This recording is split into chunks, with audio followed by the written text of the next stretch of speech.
एक और परमाणु। कथानक टीकाराम सिप्पी। संपादन मनीष गुप्ता। मैं तुम्हें मार डालूंगा। बोलो कौन हो तुम? मैं मैं आपका परम शिष्य परमाणु हूँ प्रोफेसर। आप मुझे पहचान नहीं पा रहे हैं क्या? नहीं, तुम परमाणु नहीं हो सकते।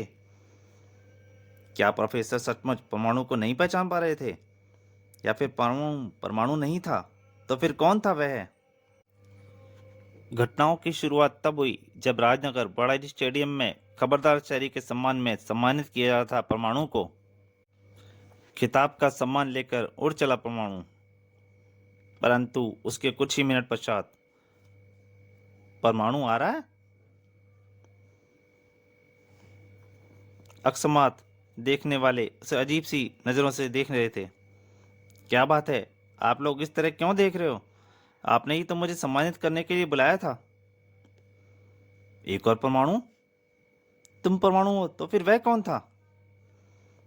खोपड़ी घूम गई परमाणु की। क्या मतलब? हाँ, अभी कुछ ही मिनट पूर्व परमाणु को हमने खबरदार शहरी का खिताब दिया था, और उसने कहा था कि वह सबसे पहले अपने प्रोफेसर के चरण छूकर आशीर्वाद लेगा। क्या? उड़ चला एक पल की भी देर किए बिना परमाणु। लगता है कोई भयंकर विपदा आने वाली है। उधर प्रोफेसर की प्रयोगशाला में। मुझे आशीर्वाद दें प्रोफेसर साहब, मैं देश और मानवता की रक्षा के लिए सदैव सफल रहूं। इस खुशी के अवसर पर आज मैं तुम्हें एक और नया उपहार दूंगा परमाणु।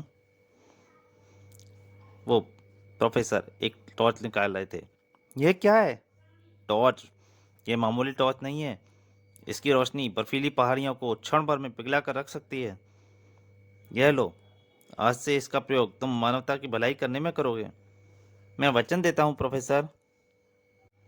परंतु इससे पहले कि बाहर निकल पाता, दूसरा परमाणु इमारत में अंदर दाखिल हो रहा था, और अचानक, इसे टाट मत दो प्रोफेसर। उस परमाणु की लात पहले आए हुए परमाणु के ऊपर पड़ी। परमाणु के सामने था परमाणु। ढिशुम। उस परमाणु को, तुम सारी दुनिया को मूर्ख बना सकते हो पर मुझे नहीं। मगर दूसरा परमाणु भी कम नहीं था। उसने आए नए परमाणु को उछाल फेंका। समान शक्ति, समान बल, और एक समान बल और शक्ति रखने वाले जांबाज आमने सामने हो तो लड़ाई भी गजब होती है, और निर्णय होना मुश्किल हो जाता है कि कौन है सुपर हीरो परमाणु। समय प्रोफेसर की खोपड़ी मानो अंतरिक्ष में चक्कर काटने लगी। हैं? दो दो परमाणु? दोनों परमाणु की जंग से लैब शहीद हो जाती उससे पहले ही प्रोफेसर चिल्ला उठे, ठहरो, रुक जाओ दोनों। दोनों खड़े हो गए, बिल्कुल शांत।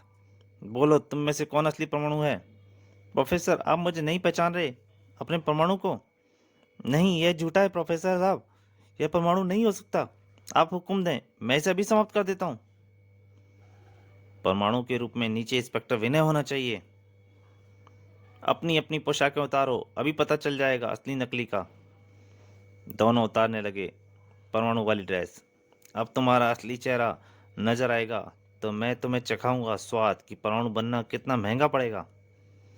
तेरा असली चेहरा तो मुझे भी देखना है कमीने। फिर मैं पूछूंगा तुझसे कि किसके इशारे पर बना है तू परमाणु। दोनों इंस्पेक्टर विनय की यूनिफॉर्म में थे, और जैसे ही दोनों पलटने को तैयार हुए, मुझे, प्रोफेसर ने दोनों के चेहरों पर एक द्रव्य उछाल फेंका जिससे नकली परमाणु का मेकअप धुल सके। लेकिन दोनों के ही चेहरों पर कोई भी परिवर्तन नहीं आया था। दोनों ने फिर से परमाणु वाली पोशाकें धारण कर लीं। मैंने मेरे इस द्रव्य में कितना भी अच्छा मेकअप क्यों ना हो, उतर जाता है। मगर तुम दोनों इंस्पेक्टर विनय? दोनों नहीं, सिर्फ मैं। नहीं प्रोफेसर, इसकी बातों में ना आना। सैकड़ों सवाल पूछे प्रोफेसर ने, जिनका सही सही जवाब था दोनों के पास। फिर ऐलान किया प्रोफेसर ने, तुम दोनों में हर चीज एक जैसी है, मगर फिर भी एक नकली है। इस नकली परमाणु का पता लगाने के लिए तुम दोनों की एक प्रतियोगिता होगी। मैं किसी भी प्रतियोगिता में भाग लेने की तैयार हूँ प्रोफेसर, क्योंकि परमाणु परमाणु है। ठीक है, कल तुम्हारी प्रतियोगिता शुरू होगी। उसी रात। आओ प्रियंका। प्रोफेसर साहब, आप परेशान से लग रहे हैं। प्रोफेसर की परेशानी सुन स्वयं प्रियंका भी रह गई भौचक्की। क्या? हाँ प्रियंका, दोनों ही परमाणु हैं और दोनों ही इंस्पेक्टर विनय। मैं परमाणु को लेजर टॉर्च देना चाहता था, मगर अब सोच रहा हूँ कि गलत हाथों में ना सौंप दूं। एक तरीका है, पर एक वह कंपटीशन में ही हो सकता है। क्या? प्रियंका अपनी योजना विस्तार से बताने लगी। योजना सुन आंखें चमक उठी प्रोफेसर की। पर इस योजना से परमाणु की जान का भी खतरा है। इतना रिस्क तो लेना ही पड़ेगा। उधर कहीं और, बॉस, तुमने परमाणु की टक्कर में अणु को परमाणु बनाकर भेज तो दिया है, पर क्या वह सफल होगा? गुर्रा उठा वह अजीब सी शक्ल। फेफड़ा के अणु पर शक कर रहे हो? मैं माफी चाहता हूँ फेफड़ा, मगर कल प्रतियोगिता करवाने दोनों की, उसमें जो जीतेगा उसे ही टॉस देंगे। हाँ हाँ हाँ, प्रतियोगिता यानी खेल, उससे भी ज्यादा खतरनाक खेल हम खेलेंगे। और अगले दिन, तुम्हें 1 घंटे में एफिल टावर का चक्कर लगाकर लौटना है। जो प्रथम आएगा वही मेरा परमाणु होगा, और इस टॉर्च का विजेता भी। और फिर जैसे ही प्रोफेसर ने गन का ट्रिगर दबाया, दोनों परमाणु विपरीत दिशा में उड़ चले। प्रियंका, अब तुम अपनी प्लानिंग पर अमल कर सकती हो। Okay professor. कहीं दूर अपने पंखों के सहारे विचर रही थी नम्य प्रियंका। Attack robo. अटैक सामने से आ रहे शख्स पर हमला करने को तैयार था। जो ही सामने आया परमाणु, उसका हंटर लहराया। उसने परमाणु को पकड़ लिया। बिजली का हंटर खा वेदना से चीख उठा था परमाणु। आ, कौन हो तुम? जवाब दिया हंटर ने। अब परमाणु के पास सिवाय हमला करने के लिए कोई चारा नहीं था। अब तेरे इस हंटर से तेरी ही खाल उधेड़ूंगा। और परमाणु ने उसका हंटर बदलकर उसी पर हमला शुरू कर दिया। खड़ाक। फिर एक ही झटके में उसके वाहन की दिशा बदल गई। अब वह जाके एक बिल्डिंग से टकरा गया। इधर दूसरे परमाणु नंबर 2, उसको एक जाल ने पकड़ लिया था। जाल को पकड़े 2 हाथ, सिर्फ 2 हाथ। फिर उफ, या तो मुझे उधर ही फेंकना चाहता है जिधर से वापस आया हूं, यानी वापस। फिर विचित्र हाथों ने खींचा परमाणु को, और इससे पहले कि वह हाथ परमाणु को वापस खींच पाता, परमाणु ने पूरी शक्ति लगाई और कड़ाक, आजाद हो गया था परमाणु उस जाल से।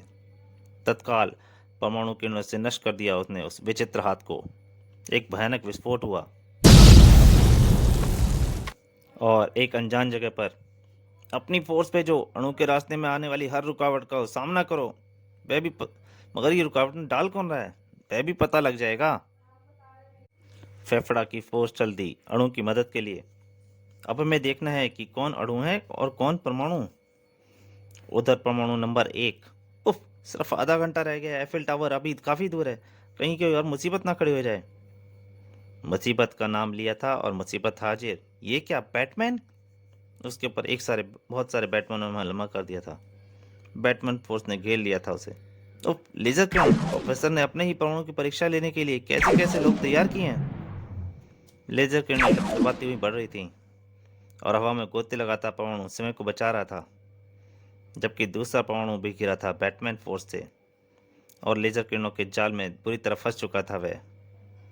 कि तभी चीखते चिल्लाते गिरने लगे बैटमैन फोर्स, क्योंकि उसके पर आके हमला कर दिया था फेफड़ा की फोर्स ने। मतलब परमाणु नंबर 2 नकली है और परमाणु नंबर 1 असली है। पर यह आपको पता लगा। मदद करने वाली थी फेफड़ा की फोर्स। अणु, फिक्र मत करो, हम तुम्हारी मदद को आ गए हैं। और अब स्पष्ट हो गया था अणु कौन है। अब अणु तेजी से बढ़ रहा था एफिल टावर की तरफ, जबकि परमाणु नंबर 1 हैं। बैटमैन वापस जा रहे हैं, उन्हें मैंने वापस बुला लिया है। परमाणु, प्रोफेसर, परमाणु, अब मुझे ज्ञात हो गया है कि परमाणु कौन है। तुम ही मेरे असली परमाणु हो। मगर उस नीच अणु को छोड़ना मत। नहीं छोड़ूंगा प्रोफेसर, उसने आपके साथ विश्वासघात किया है, उसे नहीं छोड़ूंगा। ये प्रोफेसर की एक चाल थी। जैसे ही फेफड़ा फोर्स अणु की मदद करने को पहुंची, प्रोफेसर को पता लग गया कि अणु नकली परमाणु है। अब तुम वापस आ जाओ परमाणु। आ रहा हूं प्रोफेसर। जैसे ही वह मुड़ा, वापस कैसे जाओगे बच्चे? परमाणु कुछ करता उससे पहले ही फेफड़ा की एक किरण काम कर गई। यह कोल्ड किरणें तुम्हें बर्फ में जमा देंगी। बर्फ में जम गया था वह। ले चलो इस अड्डे पर। अब उस प्रोफेसर को भी लाना है। उधर परमाणु आ गया था। आगे परमाणु, ये मुझे परमाणु समझ रहा है जबकि मैं अणु हूँ। परमाणु तो अब तक योजनानुसार फेफड़ा की कैद में होगा। लो, अब इस टॉर्च के मालिक तुम हो। टॉर्च हाथ में ही लहजा बदल गया उसका। हा हा हा प्रोफेसर, आखिरकार गच्चा खा ही गए तुम। तो तुम परमाणु नहीं हो? हाँ, मैं अणु हूँ, अणु। हाँ हाँ, अब तुम भी चलोगे मेरे साथ, वरना इस टॉर्च की किरण में तुम्हारे ही ऊपर फोड़ दूंगा।